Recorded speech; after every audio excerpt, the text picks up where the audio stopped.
ছোট ছোট ইলিশ মাছ আব্বু বললো সবাই একটা করে ভাজি খাবো, সেজন্য আম্মু এই যে সুন্দর করে কেটে ধুয়ে মশলা দিয়ে রেডি করেছে। হলুদ, লেবু, লবণ আর আদা রসুন বাটা আর মরিচের গুঁড়া দিয়ে মেখে রেখেছে। ইলিশ মাছের ভাজার জন্য তেল গরম হয়ে গেছে, আম্মু এখন মাছগুলো ছেড়ে দিবে।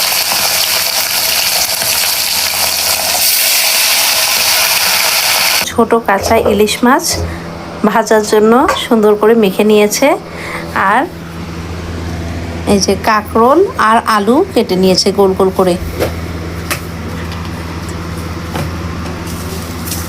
এগুলো এখন মেখে নিবে। দেখুন কি সুন্দর একটা রেসিপি বানাচ্ছে আম্মু, স্পেশাল রেসিপি। একটা সুন্দর আলাদা রকমের রেসিপি বানাবে। যে কাঁকরোল আর আলুগুলোকে সুন্দর করে মাখিয়ে নিচ্ছে লবণ দিয়ে। হলুদ লবণ দিয়ে। কড়াইয়ে তেল গরম হয়ে গেছে, আর এই যে মাছগুলো আমি এক পিস করে দিয়ে ভেজে নেব। এই যে মাছ ছেড়ে দিচ্ছি, আগে মাছগুলোকে ভেজে নেব এপিট ওপিট করে। এখন আমি এই কাঁকরোল আর আলুগুলো ভেজে নিব। কাঁকরোলগুলো আম্মু দিয়ে দিচ্ছে ভাজার জন্য মাছের তেলের মধ্যে। কাঁকরোলগুলো ভাজা হয়ে গেছে, এখন এই আলুগুলো ভেজে নিব। আদা বাটা, আদা রসুন, এই যে জিরা বাটা, কি সুন্দর রং, পেঁয়াজ বাটা, মরিচ বাটাটা অনেক সুন্দর রং, আম্মু নিজের হাতে বেটে দেয়।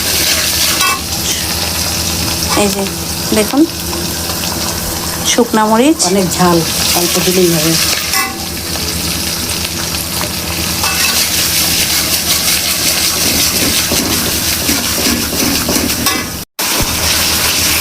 একটু পানি দিয়ে দিল।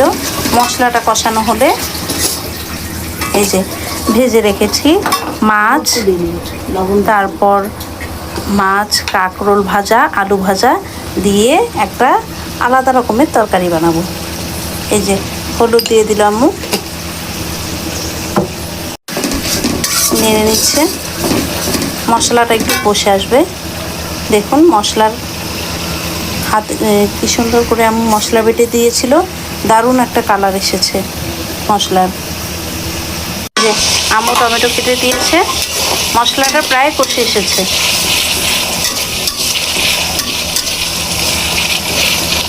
এই যে মশলা